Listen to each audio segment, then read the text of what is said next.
வணக்கம் நண்பர்களே. இந்தியன் பாலிடிக்ஸில் முக்கியமான சில டாபிக்ஸை டக்குன்னு பார்க்க போகிறோம். முதல் டாபிக் என்ன பார்க்க போகிறோம் அப்படின்னா, திமுக அமைச்சர் ஐ பெரியசாமி அவர்களுக்கு எதிரான வழக்கு இருக்குது பார்த்தீங்களா, அந்த வழக்குக்கான தீர்ப்பு பிப்ரவரி 26 சென்னை உயர்நீதிமன்றம் அந்த தீர்ப்பை வெளியிட போகிறாங்க. நீதிபதி ஆனந்த் வெங்கடேஷ் அவர்கள் விசாரித்த வழக்குக்கான தீர்ப்பு பிப்ரவரி 26 ரிலீஸ் ஆகுது. என்ன கேஸு அப்படின்னா, முன்னாள் முதல்வர் கருணாநிதி அவர்களுடைய பாதுகாப்பு அதிகாரிக்கு வீட்டு வசதி வாரிய வீட்டை ஒதுக்கியது தொடர்பான வழக்கை கீழமை நீதிமன்றம் அந்த வழக்கில் இருந்து ஐ பெரியசாமி அவர்களை விடுவிக்கிறாங்க. இதை எதிர்ப்பு தெரிவித்து சென்னை உயர்நீதிமன்றம் தாமாக முன்வந்து மறு விசாரணை நடத்துறாங்க. நீதிபதி ஆனந்த் வெங்கடேஷ் அவர்கள் விசாரணை நடத்துறாரு. இறுதிக்கட்ட விசாரணையெல்லாம் நிறைவடைஞ்சிருச்சு. இப்போ இதற்கான தீர்ப்பு வர திங்கட்கிழமை பிப்ரவரி 26 ரிலீஸ் ஆக இருக்கு அப்படிங்கிற அப்டேட்டை பார்க்குறோம். என்ன தீர்ப்பு வரப்போகுது அப்படிங்கிறத பொறுத்திருந்து பார்க்கலாம். இது முதல் டாபிக்.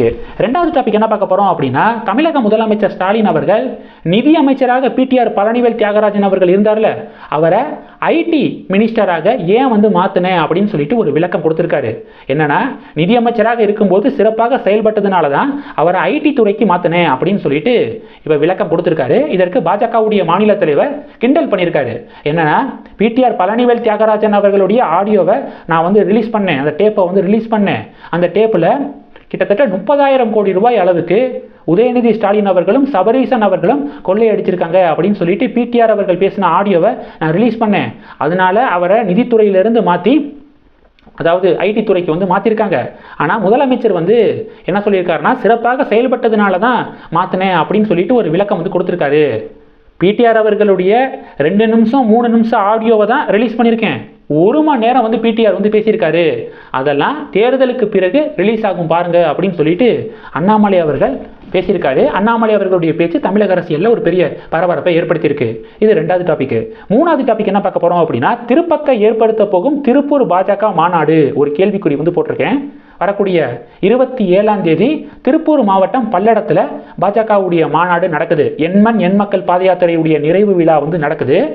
கிட்டத்தட்ட 1200 ஏக்கர் நிலத்தில் இந்த நிறைவு விழாவை நடத்துவதற்கு ஏற்பாடு பண்ணியிருக்காங்க. இந்த மாநாடை நடத்துவதற்கு ஏற்பாடு பண்ணியிருக்காங்க. கிட்டத்தட்ட 10 லட்சம் பேர் கூடுவாங்க அப்படின்னு பாஜகவுடைய மாநில தலைவர் சொல்றாரு.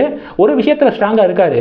1947க்கு பிறகு தமிழகத்தில் இப்படிப்பட்ட மாநாடு நிச்சயமா நடந்திருக்காது, இந்த அளவுக்கு கூட்டம் கூடக்கூடிய மாநாடு நடந்திருக்காது அப்படின்னு சொல்லிட்டு அண்ணாமலை ஸ்ட்ராங்கா சொல்றாரு. நார்மலாக கடந்த 6 மாசத்துல பல அரசியல் கட்சிகள் மாநாடை நடத்திருக்காங்க. திமுக இளைஞரணி மாநாடு நடந்துச்சு, சேலத்தில் நடந்துச்சு. அந்த மாநாடுக்கு கிட்டத்தட்ட ஒரு 6 மாத காலம் ப்ரிப்பரேஷன் நடந்துச்சு. அந்த மாநாடை நடத்துவதற்கு நிறைய வேலைகள் 6 மாதமாக நடத்தினாங்க. அப்படியே அந்த மாநாடுக்கு பெருசாக கூட்டம் கூடலை அப்படின்னு சொல்லிட்டு பாஜகவினர் விமர்சனங்களை முன் வச்சாங்க. அதிமுகவுடைய மாநாடு நடந்துச்சு, விசிகாவுடைய மாநாடு நடந்துச்சு. இப்போ பாஜகவுடைய மாநாடு நடக்குது. தேர்தலுக்கு ஒரு மாதத்துக்கு முன்னாடி, 1.5 மாதத்துக்கு முன்னாடி நடக்கிறதுனால முக்கியமாக கவனம் பெறுது. இந்த மாநாட்டில் பாஜகவுடைய இந்த கூட்டணியில் எந்தெந்த கட்சிகள்லாம் சேர போகிறாங்க, அந்த கட்சிகளுடைய தலைவர்களும் அந்த மாநாட்டில் இடம்பெறுவாங்க அப்படின்னு எதிர்பார்க்கப்படுதுங்க. நார்மலாக இவ்வளோ பெரிய ஒரு இடத்துல ஒரு மாநாடு நடத்துவது கண்டிப்பாக ஒரு சவாலான விஷயம்தான். ஏன்னா பாஜக போன்ற ஒரு கட்சி, திராவிட கட்சிகள் மீடியா பலத்தோடு இருக்காங்க, மீடியாக்கள்லாம் அவங்களுடைய கையில் தான் இருக்காங்க. அப்போ அந்த மாநாடுக்கு பெருசாக கூட்டம் கூடலை அப்படின்னா, ஏன்னா பெரிய ஒரு 1200 ஏக்கர் நிலத்தில் ஒரு மாநாடை நடத்தும் போது கூட்டம் எவ்வளோ கூட்டம் கூடினாலும் சில கேப்ஸ் இருந்துச்சு அப்படின்னா பார்த்துக்கோங்க, கூட்டமே கூடலை அப்படின்னு சொல்லிட்டு தமிழகத்தில் இருக்கக்கூடிய மீடியாக்கள் செய்திகளை வெளியிடுவதற்கு வாய்ப்புகள் இருக்கு. அதெல்லாம் தெரிஞ்சே 1200 ஏக்கரில் பிரம்மாண்டமாக இந்த மாநாடை நடத்துறாங்க அப்படின்னாலே பாஜக களத்தில் வேகமாக வளர்ந்து வருது. நிச்சயமா நிறைய பேர் வருவாங்க அப்படிங்கிற நம்பிக்கையில தான் தமிழக பாஜக இதை ஏற்பாடு பண்ணியிருக்காங்க அப்படிங்கிறத என்னால் உறுதியாக சொல்ல முடியும். வெயிட் பண்ணி பார்க்கலாம். அடுத்து வரக்கூடிய 27 அம்மா மக்கள் முன்னேற்ற கழகத்துடைய தலைவர் டிடிவி தினகரன் அவர்கள் பிரதமர் மோடி அவர்களை சந்திப்பதற்கு வாய்ப்புகள் இருக்கு அப்படின்னு சொல்லப்படுது. 27 பிரைம் மினிஸ்டர் வரார்ல, பிரைம் மினிஸ்டர் வருகையின் போது டிடிவி தினகரன் அவர்கள் பிரதமரை சந்தித்து தேசிய ஜனநாயக கூட்டணியில் அம்மா மக்கள் முன்னேற்ற கழகம் இணைவதை அறிவிப்பார் அப்படின்னு சொல்லிட்டு எதிர்பார்க்கப்படுது. அடுத்து ஆந்திராவில் எலெக்ஷன் வரப்போகுது. மக்களவை தேர்தலோடைய அங்கே மாநிலத்துக்கு சட்டமன்ற தேர்தலும் நடக்குது. ஆந்திராவை பொறுத்த வரைக்கும் 25 பாராளுமன்ற தொகுதிகள், 175 சட்டமன்ற தொகுதிகள் இருக்கு. இப்போ ஒய்எஸ்ஆர் காங்கிரஸ் பார்ட்டி அங்கே ஆளுங்கட்சியாக இருக்காங்க. தெலுங்கு தேசம் பார்ட்டியும் ஜனசேனா கட்சியும் இப்போ கூட்டணி அமைச்சிருக்காங்க. இப்போ 25 பாராளுமன்ற தொகுதிகளில் 3 பாராளுமன்ற தொகுதிகள் ஜனசேனா கட்சிக்கு ஒதுக்கப்பட்டிருக்கு. 175 சட்டமன்ற தொகுதிகளில் 25 சட்டமன்ற தொகுதிகள் ஜனசேனா கட்சிக்கு ஒதுக்கப்பட்டிருக்கு. மீதி எல்லாத்துலேயும் தெலுங்கு தேசம் பார்ட்டி போட்டி போடுறாங்க. டிடிபி தெலுங்கு தேசம் பார்ட்டியும் சந்திரபாபு நாயுடுவும் பவன் கல்யாணும் பிஜேபிக்குடைய அந்த கூட்டணிக்கு வந்து அழைப்பு கொடுக்குறாங்க. பிஜேபியும் இந்த கூட்டணியில் வந்து சேரணும் அப்படின்னு சொல்லிட்டு ஓப்பனாக கால் கொடுத்துருக்காங்க. ஆனால் பாஜக யோசிக்கிறாங்க. ஏன் அப்படின்னா ஒய்எஸ்ஆர் காங்கிரஸ் பார்ட்டி இருக்காங்க பார்த்தீங்களா, ஃபஸ்ட்டு ஆந்திராவில் பாஜகவுக்கு பெரிய ஓட் பர்சன்டேஜ் கிடையாது.